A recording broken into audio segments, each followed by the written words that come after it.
ಹರಿ ಓಂ ನಮಸ್ಕಾರ ಎಲ್ರಿಗೂ.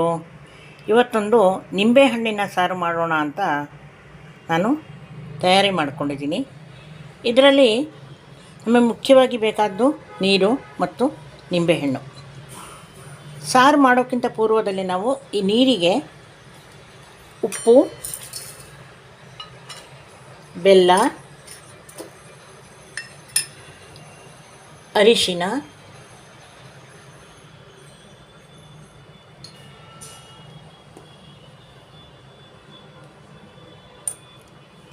ಮತ್ತು 2 ಸೀಳಿದ ಹಸಿಮೆಣಸು ಇದನ್ನು ನಾವು ಹಾಕ್ಕೊಳ್ಳೋಣ.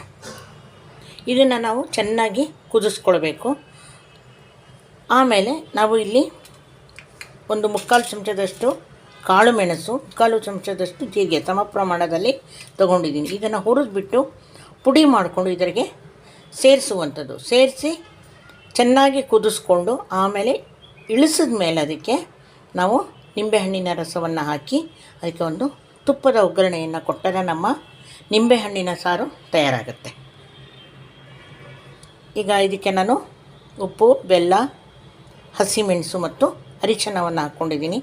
ಇದನ್ನು ನಾವು ಕುದಿಲಿಕ್ಕೆ ಇಟ್ಕೊಳ್ಳೋಣ.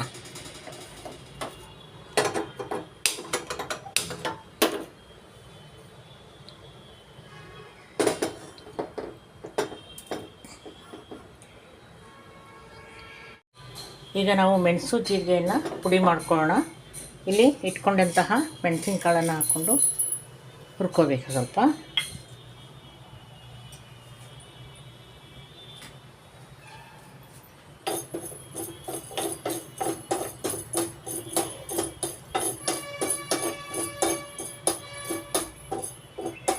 ಈ ಮೆಣಸು ಜೀರಿಗೆ ಸಾರನ್ನು ನಾವು ತುಂಬ ಮಳೆ ಬರ್ತಾ ಇರಬೇಕಾದ್ರೆ ಅಥವಾ ನಮಗೆ ಸ್ವಲ್ಪ ಥಂಡಿ ಆದಾಗ ಅಥವಾ ಸ್ವಲ್ಪ ಸಿಂಪಲ್ಲಾಗಿ ನಮ್ಮೊಂದು ಅನ್ನ ಸಾರು ಊಟ ಮಾಡಬೇಕು ಅನಿಸ್ದಾಗ ಮಾಡಿಕೊಂಡ್ರೆ ಚೆನ್ನಾಗಿರುತ್ತೆ.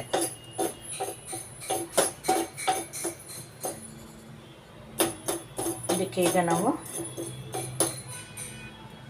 ಒಂದು ಚೂರು ಇಟ್ಕೊಂಡಂತಹ ಜೀರಿಗೆಯನ್ನು ಹಾಕ್ಕೊಳ್ಳೋಣ.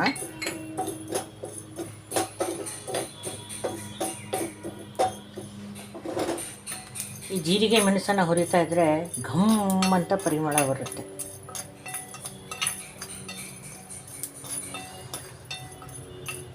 ನೋಡಿ, ಚಟಪಟ ಅನ್ನಕ್ಕೆ ಶುರು ಆಗಿದೆ.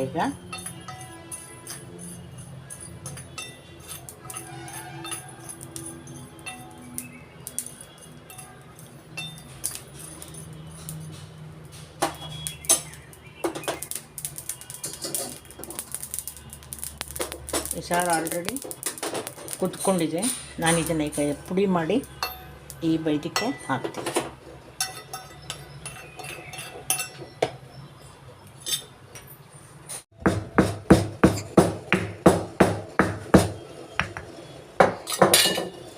ಈಗಾಗಲೇ ನಾವು ಇದನ್ನು ಕುಟ್ಟಿ ಪುಡಿ ಮಾಡ್ಕೊಂಡಿದ್ದೀವಿ. ಮೆಣಸಿನಕಾಳು, ಜೀರಿಗೆ ಏನು ಹುರ್ಕೊಂಡಿದ್ವಿ ಅದನ್ನು ಇದಕ್ಕೆ ಹಾಕ್ಕೊಳ್ಳೋಣ.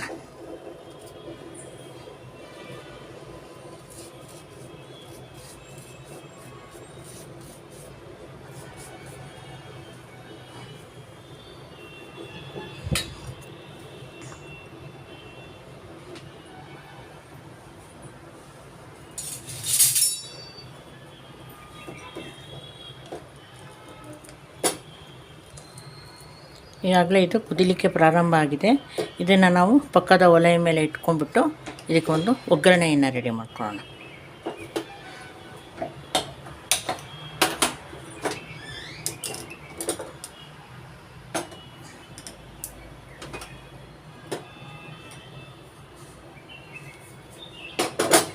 ಈಗ ಒಗ್ಗರಣೆ ಸೌಟಿಗೆ ನಾವು 1 ಸ್ಪೂನ್ ತುಪ್ಪವನ್ನು ಹಾಕ್ಕೊಳ್ಳೋಣ.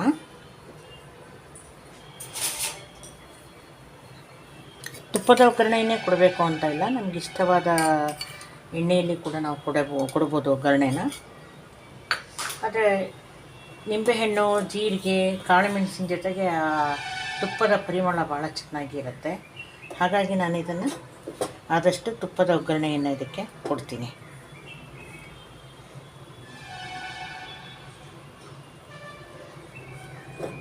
ತುಪ್ಪ ಕಾಯ್ತಾ ಇದೆ. ನಾವು ಇಲ್ಲಿ ಇದಕ್ಕೆ ಒಂದು 1/2 ಚಮಚದಷ್ಟು ಸಾಸಿವೆಯನ್ನು ಹಾಕ್ಕೊಳ್ಳೋಣ.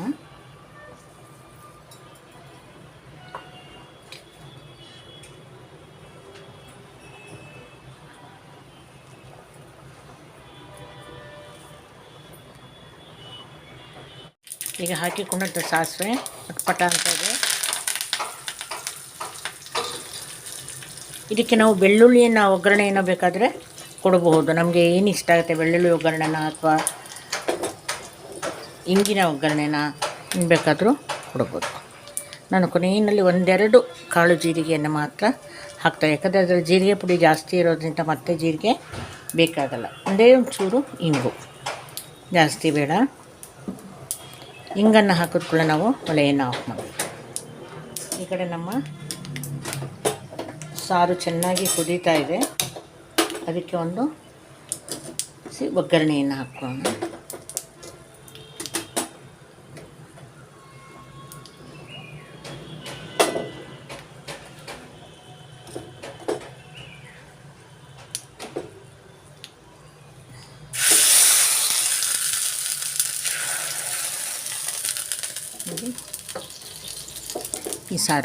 ಈ ಸಾರಿಗೆ ಈಗ ನಿಂಬೆಹಣ್ಣು ಹಿಂಡಬೇಕು, ಆದರೆ ಸ್ವಲ್ಪ ತಣ್ಣಗಾದಮೇಲೆ ನಾವು ಇದಕ್ಕೆ ನಿಂಬೆ ರಸವನ್ನು ಸೇರಿಸ್ಕೊಳ್ಳೋಣ. ಬಿಸಿ ಕುದೀತಾ ಇರಬೇಕಾದ್ರೆ ನಾವು ಹಾಕಿದ್ರೆ ಸ್ವಲ್ಪ ಅದು ಕಹಿ ಆಗುತ್ತೆ ನಿಂಬೆಹಣ್ಣು. ಹಾಗಾಗಿ ಈಗ ತಣ್ಣಗಾಗಿದೆ ಇದು. ನಾನು ಇದರಲ್ಲಿ ನಿಂಬೆಹಣ್ಣಿರೋ ಬೀಜವನ್ನು ತಕ್ಕೊಳ್ತೀನಿ. ನೋಡೋಣ ರಸ ಎಷ್ಟು ಬರುತ್ತೆ ನೋಡಿ. ಅವಶ್ಯಕತೆ ಇದೆ, ಇನ್ನೊಂದು ಅರ್ಧ ಹಾಕೋಣ. ಈಗ ನನ್ನ ಲೆಕ್ಕದಲ್ಲಿ ಅರ್ಧ ಈಗ ಸುಮಾರು ತಣ್ಣಗಾಗಿದೆ ಇದು. ನಾನು ಇದಕ್ಕೆ ನಿಂಬೆಹಣ್ಣು ನಾವು ಇಡೀ ದಿನ ಇಟ್ಕೊಂಡಿರಬೇಕು, ಆದರೆ ಅದರ ರಸವನ್ನು ನೋಡ್ಕೋಬೇಕು. ಸ್ವಲ್ಪ ಜಾಸ್ತಿ ರಸ ಇದ್ದರೆ ನಮಗೆ ಅರ್ಧದಷ್ಟು ನಿಂಬೆಹಣ್ಣು ಮಾತ್ರ ಸಾಕಾಗುತ್ತೆ. ಈಗ ನಾನು ಅರ್ಧನೇ ಹಾಕ್ತಾಯಿದ್ದೀನಿ, ಯಾಕಂದರೆ ಇದ್ರ ರಸ ಚೆನ್ನಾಗಿದೆ. ಹಾಗಾಗಿ ಇದೊಂಥರ ಚೆನ್ನಾಗಿರುತ್ತೆ. ನಿಂಬೆಹಣ್ಣಿನ ಪರಿಮಳ, ಜೀರಿಗೆ, ಮೆಣಸು ಎಲ್ಲ ಹಾಕಿದಾಗ ಹೊಟ್ಟೆಗೆ ಹಿತ ಕೂಡ ಅನಿಸುತ್ತೆ. ಇದನ್ನು ನಾವು ನೀರಾಗಿ ಹಾಕ್ಕೊಂಡು ಊಟ ಮಾಡ್ಬೋದು. ಇಲ್ಲ ನಮಗೆ ನೀರು ಸಾರು ಹಾಕ್ಕೊಂಡು ಊಟ ಮಾಡಿ ಅಭ್ಯಾಸ ಇಲ್ಲ ಅಂತಂದರೆ ನಾವು ಊಟದ ನಂತರದಲ್ಲಿ ಇದನ್ನು ಒಂದು ಲೋಟ ಕುಡಿದ್ಬಿಟ್ರೆ ಅದು ಕೂಡ ಭಾಳ ಚೆನ್ನಾಗಿರುತ್ತೆ. ಅತ್ಯಂತ ಜೀರ್ಣಕಾರಿ, ಹಿತಕಾರಿಯಾದಂತಹ ಈ ನಿಂಬೆಹಣ್ಣಿನ ಸಾರನ್ನು ನೀವು ಮಾಡ್ಕೊಳ್ಳಿ, ತಿನ್ಕೊಳ್ಳಿ, ಇಲ್ಲ ಕುಡ್ಕೊಳ್ಳಿ. ಓಕೆ.